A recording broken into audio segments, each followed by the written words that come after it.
Bismillahirrahmanirrahim. Enggak semua orang bisa kemudian menduduki jabatan seorang direktur. Apalagi misalkan direktur utama. Apalagi jika kemudian posisi perusahaannya adalah perusahaan besar, berskala nasional atau internasional.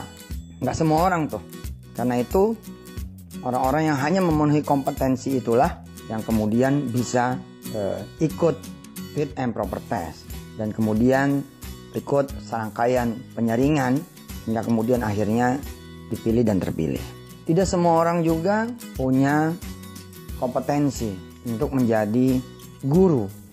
Harus punya latar belakang, harus punya sertifikasi. Kalau ada yang kemudian terjaring menjadi guru tapi belum ikut sertifikasi dan kompetensinya kurang, maka ada serangkaian usaha yang dilakukan oleh lembaga atau dia pribadi untuk menaikkan dia punya kompetensi. Misalnya ikut kemudian kuliah lagi menyempurnakan yang kemarin, barangkali dia cuma tamatan SMA ya, atau dia ikut kemudian pendidikan diploma atau akta berapa itu, 4 atau berapa, kemudian ikut seminar ini seminar itu hingga kemudian dia menjadi guru yang punya kompetensi bagus.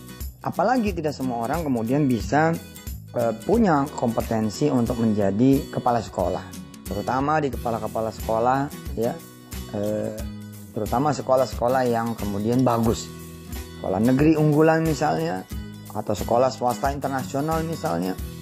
Seperti itulah kompetensi di dalam kehidupan nyata.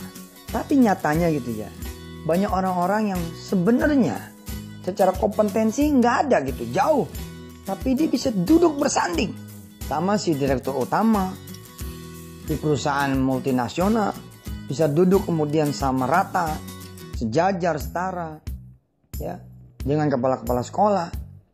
Dia kemudian malah mengendalikan guru-guru yang punya kompetensi. Kenapa? Karena ternyata dia punya kompetensi yang lain. Misalnya kompetensi uang, dia misalkan dikarunia oleh Allah perusahaan tambang, karunia oleh Allah ya, sumber tambang yang kemudian akhirnya menjelma menjadi sebuah perusahaan besar, dan dia bisa salaman bareng, duduk bareng dengan mereka-mereka ya, jajaran direksi dari perusahaan-perusahaan lain yang udah skalanya multinasional atau internasional. Nah, kira-kira kompetensi seperti itulah. Saya akan mengajak lagi misalkan dalam kehidupan nyata sehari-hari seperti ini. Seorang, maaf ya, misalkan ya, seorang yang kemudian kerja sebagai tenaga kerja atau karyawan honorer. Dia belum pantas atau belum wayahnya lah bisa punya rumah. Belum wayahnya juga bisa punya mobil ya. Belum wayahnya bisa pergi haji. Belum wayahnya kemudian punya toko. Dan kayaknya jauh gitu perjalanan yang sangat panjang gitu. Kalau emang dia mau jadi orang kaya itu panjang lah gitu. Paling-paling jadi orang senang.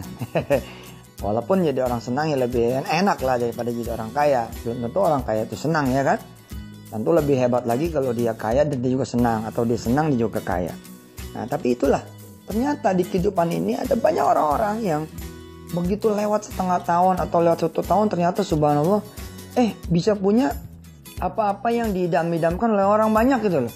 Punya kemudian pasangan yang menyejukkan hati, yang menenangkan hati, punya rumah dalam waktu yang bersamaan, punya usaha.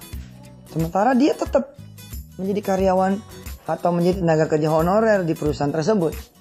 Misalnya karena masih terikat kontrak atau apalah yang dia merasa ini masalahnya bukan duit tapi masalah tanggung jawab. Saya punya pekerjaan yang saya harus selesaikan. Tapi dia udah berubah hidupnya. Seperti apa misalkan? Banyak. Di kantong saya ini testimoni sedekah, testimoni sholat malam, testimoni kemudian ke masjid, testimoni sholat berjamaah, testimoni Quran. Wah, itu bisa membolak-balikan keadaan kayak begini. Ternyata orang ini punya satu jalan yang menaikkan kompetensi yang di luar pengetahuan manusia. Dia ngebut belajar ngaji ketika di masa SMA-nya, akhirnya dia jago ngaji, dia bisa ngajarin ngaji orang, dan dia pun tergerak ngapalin Quran misalnya, lalu akhirnya menjadi seorang penghafal Quran.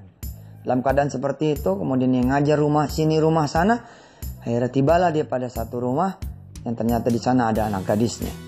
Dan si anak gadis ini adalah anak dari orang kaya hingga kemudian dinikahkan oleh anaknya. Subhanallah. Sementara dia ngajarnya cuma sore hari atau malam hari karena paginya, siangnya dia bekerja. Ada loh banyak orang seperti itu. Termasuk pengalaman saya pribadi. Kalau ngelihat pesantren, ya Allah, saya bilang, ini kompetensi siapa ya yang Allah izinkan saya kemudian bisa menggerakkan Indonesia, bisa buka 4.000 cabang, rumah-rumah tahfiz di seluruh tanah air dan jumlahnya masih terus bertambah. Kompetensi apa gitu? Ini amal siapa gitu ya?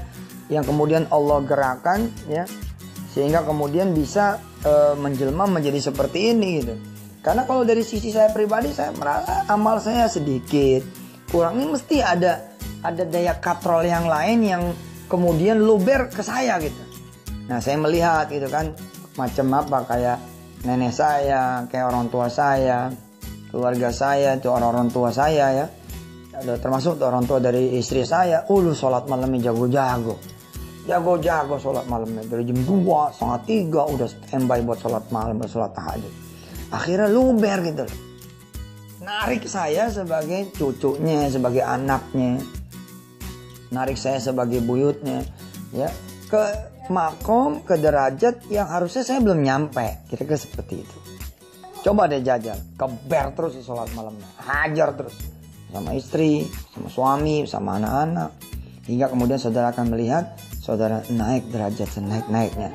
Padahal saudara mungkin belum nyampe kompetensi yang disebut sama orang, belum waktunya, belum wayahnya. Insya Allah. Saya doakan mudah-mudahan ya seluruh muslim muslimah dan bangsa ini kompetensi bagus sehingga bisa memenangkan ya persaingan di waktu-waktu yang akan datang. Insya Allah mudah-mudahan kita saling doa mendoakan. Ya kita masih berbicara tentang kompetensi yang nggak tahu nih sampai kapan habisnya, tapi mudah-mudahan ini bermanfaat. Saya tunggu teman-teman juga untuk menyempurnakan masjid tahfidz, ya bantuin doa, kirimin salawat supaya masjid tahfidznya ini bisa selesai ya dengan rezeki dari Allah Subhanahu Wa Taala. Dan saya berdoa mudah-mudahan saudara-saudara diizinkan Allah menjadi salah seorang yang rezekinya mengalir ke masjid tahfidz, sehingga semua amalan masjid tahfidz Darul Quran pun mengalir ke tangan bapak-bapak dan ibu-ibu semua serta kawan-kawan semua. Amin. Ya Allah Rabbal Alamin. Makasih, saya Yusuf Mansur. Wassalamualaikum warahmatullahi wabarakatuh.